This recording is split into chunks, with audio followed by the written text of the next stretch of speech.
What is mental health? Do you know what it looked like when it's right in front of you? Because most likely not. Hey, Jason here, and if you've been watching the channel, you've been seeing me go through southern region of Africa. I'm now presently in Botswana, and most importantly, you have been seeing me talk about the 3 areas of life that I focus on each and every day: happiness, health, and wealth. And so let's go ahead and get into today's video talking about what is mental health and what does it actually look like.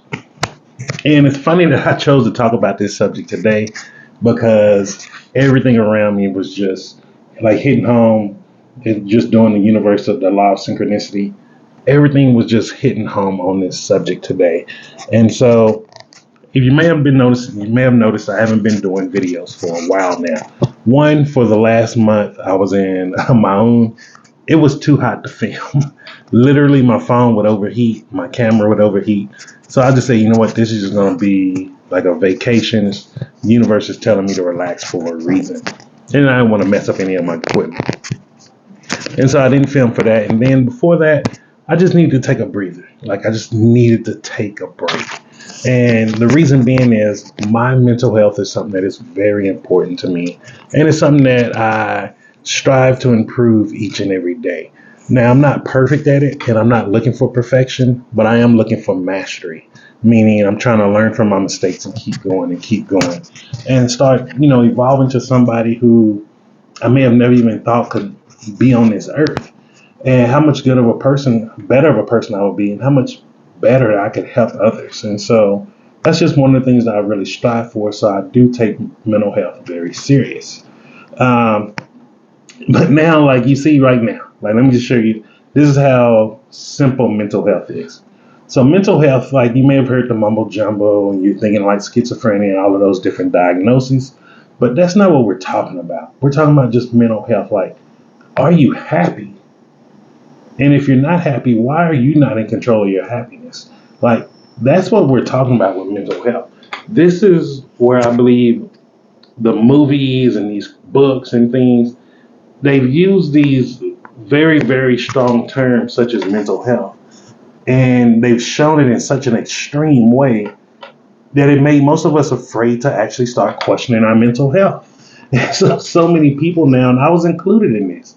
And I didn't realize it until I started working on this. I remember I used to tell people like, oh, I'm a realist. I'm not a pessimist. I'm just a realist. I see things the way they are. I didn't know what I was talking about. I didn't know. And I started realizing the things that I was thinking, the things that I was holding on to, the belief system that I had, it wasn't my belief system. And most of the time, they did not even align with my belief system. It was something that someone taught me or programmed in me as I was growing up as a child. Like one of the biggest mistakes that I feel I made in my life was buying a home. Like buying a home was such a waste of money when I could have been renting and saving money if I understood how to manage money better. Like it was just those things like that. Like I didn't know. And because I didn't know, I couldn't know that I was making a mistake until I made the mistake. But the thing about it was, when I were doing these things, I was not happy. I wasn't fulfilled after I bought my home. It was actually doing myself as a homeowner. I was in one of the lowest points of my life. And then I started realizing looking back, like I didn't know it within the time, but now looking back after I've been working on mental health so much, so thanks to my late wife, Cece, who I believe she is the one who helped me to, I'm not going to say get over, but move past some of my trauma from being in the military and the war. And so looking back and using the skills and the tools that she taught me, using ACT, acceptance commitment therapy, I started seeing these little things and these little decisions I'm making, but I wasn't happy when I made these decisions. And I started realizing, wait, what if mental health is not what we're thinking with the different diagnoses and stuff like that, or the DSM scale? What if mental health is our ability to be happy? Like, what if that is our mental health? And that's the way we should be looking at it from here on out. What is our ability to be happy? no matter what situation or what is going on around us. If you look at a child, a baby, no matter what type of home structure they're growing up in, that baby is generally happy until trauma is introduced to that child.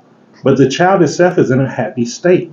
And maybe that is something that we should be working to be better at, is becoming better at a happy state. I believe, and this is just my personal belief, through the trauma of humanity, if you take history for face value the way they taught us, there was a lot of trauma in that from generation to generation to generation. We're just now in a place where people are slowly starting to be able to have some type of rights who never had rights back in the days. And we're in some of those countries where still today where certain groups of individuals don't have rights to be recognized. And maybe this is what mental health has to become like. What is our ability to be happy? What is our ability to control our emotional response to something or someone?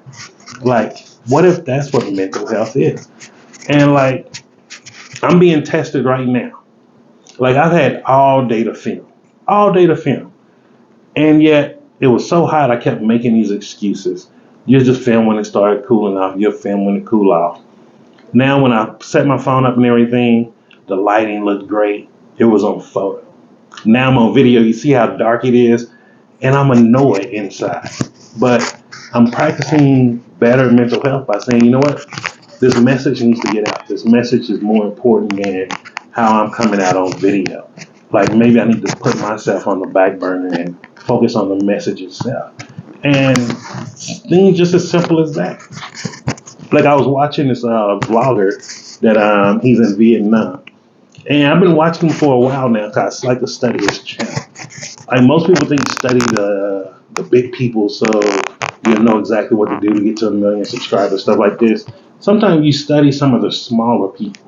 You start seeing what are the things that's holding people back from breakthrough. And you can start seeing where maybe you're making those mistakes too. Because it's a lot easier to say, well, these people have a team working around them. You know, the people at the very top, they have someone editing everything. They can do retakes. But people at the bottom, what is stopping them from becoming bigger? And it was really cool because I've been watching him grow, watching him evolve. This individual ended up getting married to a local in Vietnam, which I thought was really cool. Just even seeing like some of the customary things that they have to do, really cool. Now, like what, maybe 2 days after his wedding, he's falling back in the trap of being that single guy in Vietnam, the going to the bars, getting drunk, you know, filming where there's women and stuff like that. And it's that small decision right there. What made him switch from the more wholesome type content to going back to the content when he was a single guy first in Vietnam? What was the stress factor? Like, that's when we start seeing in those little bitty scenarios, what is our mental health? What is the capacity of our mental health? How much stress does it take to actually start breaking it? Like, I know for me, I have my stressors where, you know, there's times where I lose my control. And even though that's not a proper word to utilize, the more proper word is I give up my control. And I start reacting to certain things in certain situations. And, you know, luckily now I'm able to catch myself a little bit afterwards, but I eventually want to be able to not do it. I want to be able to just be able to respond to everything, be cool, calm, collective, like just be in control of me. Like, I want to exert energy to the things that I want to come into my life. And I feel like because of this, the lack of mental health, the lack of true education on mental health and what it truly is, this is why a lot of us are in ambivalent emotions and we're not utilizing the law of attraction fully to get to the things that we want in life. And so I just wanted to share that with you. It's going to be a really short video. Well, it ain't really short, but moderately short video. And I've been doing a lot of research, man. I've been doing a lot of soul searching. I've been doing a lot of just studying me, understanding me better. If you're truly a lover and a fan of psychology, remember the psychology is the study of life. However, there's only one life that each and every last one of us can truly study, and that's our own. And so if you're doing stuff like this, you're reading this content, and you want to reach out, have a little study group, we can do a mastermind. Just shoot me a comment down below, because look, this is fun, man. It is fun when you start learning more about yourself. It's fun when you start understanding your triggers. You start understanding the trauma behind the triggers and how deep it goes. Like, I really encourage you out there, if you're into psychology, start reading some of these books by Dr. Joseph Murphy. Read some of the stuff that Bob Proctor has put out. Read some of the law of attraction stuff that's out there. And if you need somewhere to start, just shoot me a message and let me know, and I'll just share with you some of the places where I started and some of the places that I use right now to research more material. And so after that, just remember this: I'm Jason, and success is simple once you know how.